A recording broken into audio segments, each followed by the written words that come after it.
आओ जी, अब चलते हैं हम अपने नेक्स्ट क्वेश्चन की ओर। क्या कहता है क्वेश्चन, ये रहा आपकी कंप्यूटर स्क्रीन पर। ये कहता है which of the following errors will affect the trial balance. कौन से ऐसे एरर्स हैं जो ट्रायल बैलेंस को अफेक्ट करेंगे। ठीक है जी, पहला, the total of sale book will not posted to the sales account. Sale record हुई पर सेल अकाउंट में जाके पोस्ट नहीं हुई, तो ट्रायल बैलेंस को अफेक्ट करेगा, बिल्कुल करेगा सर, ये बिल्कुल अफेक्ट करेगा। ठीक है जी, तो total sales of sales book is not posted to the sales account, sale account में जाके पोस्ट नहीं हुई, तो एंट्री क्या हो जाएगी, यदि सेल्स अकाउंट क्रेडिट हो जाएगी, या आप ऐसे कह सकते हो यदि वो होगा तो suspense account debit to sales account. नहीं तो मैं ये रॉन्ग एंट्री नहीं है, मेरी बात समझना ध्यान से, ये होगा विदाउट ट्रायल बैलेंस, वो बिफोर ट्रायल बैलेंस, क्या था ये वर्ड कि बिफोर ट्रायल बैलेंस, और ये क्या है आफ्टर ट्रायल बैलेंस। ठीक है, मैं एंट्री करके दिखा रहा हूं, और इसमें क्या होगा, sales account will be credited. यदि गलती का पता ट्रायल बैलेंस से पहले चलेगा और सेल्स पोस्ट नहीं हुई तो सेल को क्रेडिट कर देंगे, और वहां एंट्री हो जाएगी सस्पेंस टू सेल्स। क्या अब वो पूछ रहा है क्या इसकी वजह से ट्रायल बैलेंस मैच होगा या नहीं हो, क्या अफेक्ट करेगा ट्रायल बैलेंस। यस, ये अफेक्ट ट्रायल बैलेंस को करेगा। ठीक है, आगे बढ़ते हैं।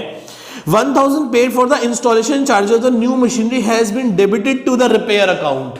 ओहो, ये अफेक्ट नहीं करेगा, नो अफेक्ट नहीं करेगा, अफेक्ट नहीं करेगा। मैं आपको बता दूं क्या कहना चाहता है। 1000 रुपए मशीनरी की इंस्टॉलेशन दी है, तो डेबिट किसको होना चाहिए था, मशीनरी को डेबिट होना चाहिए था, ये सही बात है। गलत बात क्या है कि हमने रिपेयर मेंटेनेंस को डेबिट कर दिया। किसको डेबिट कर दिया, रिपेयर मेंटेनेंस को। तो ठीक कैसे होगी एंट्री, रेक्टिफाइड एंट्री बनेगी, machinery account debit to repair and maintenance. Answer इसका क्या है, नो, कि ट्रायल बैलेंस को अफेक्ट नहीं करेगा। आप चाहे उसे एसेट मान लो चाहे खर्चा मान लो, दोनों के बैलेंस तो क्या होते हैं, डेबिट ही होते हैं, तो ट्रायल बैलेंस को फर्क नहीं पड़ेगा। ट्रायल बैलेंस इस गलती की वजह से मैच कर जाएगा, क्योंकि ये कौन सा एरर है, प्रिंसिपल नेचर एरर है। आगे चलते हैं थर्ड पॉइंट पे। Goods costing 4000 taken by the proprietor for the personal use has debited to the debtor account. हमने गुड्स पर्सनल यूज के लिए यूज किए हैं, तो क्या एंट्री होनी चाहिए थी, ड्रॉइंग्स डेबिट होनी चाहिए थी, ये सही बात है।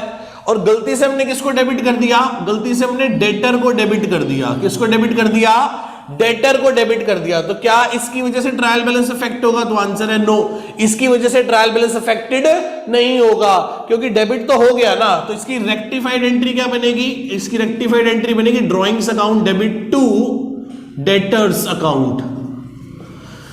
गॉट इट, हाँ सर, बच्चे कह रहे हैं हम समझ गए। फोर्थ पॉइंट पे आ गए अब हम। Fourth point, 1000 paid for the repair of building has debited to the building account. ये भी कैसा एरर है, कैपिटल प्रिंसिपल नेचर एरर है। सर बिल्डिंग को रिपेयर करवाया था, तो डेबिट क्या होना चाहिए था, सही बात है, रिपेयर एंड मेंटेनेंस डेबिट होनी चाहिए थी। गलती क्या कर दी हमने, सर हमने तो बिल्डिंग ही उठा के डेबिट कर दी। तो रेक्टिफाइड कैसे करेंगे, एंट्री करेंगे repair and maintenance account debit to building account. क्या इसकी वजह से ट्रायल बैलेंस पे फर्क पड़ेगा, नो, इसकी वजह से ट्रायल बैलेंस पे कोई फर्क नहीं पड़ेगा, और ट्रायल बैलेंस क्या कर जाएगा, मैच हो जाएगा। इसकी वजह से ट्रायल बैलेंस क्या हो जाएगा, मैच हो जाएगा। क्या आपको चारों के चारों पॉइंट समझ में आते हैं बेटा सभी को, पक्का।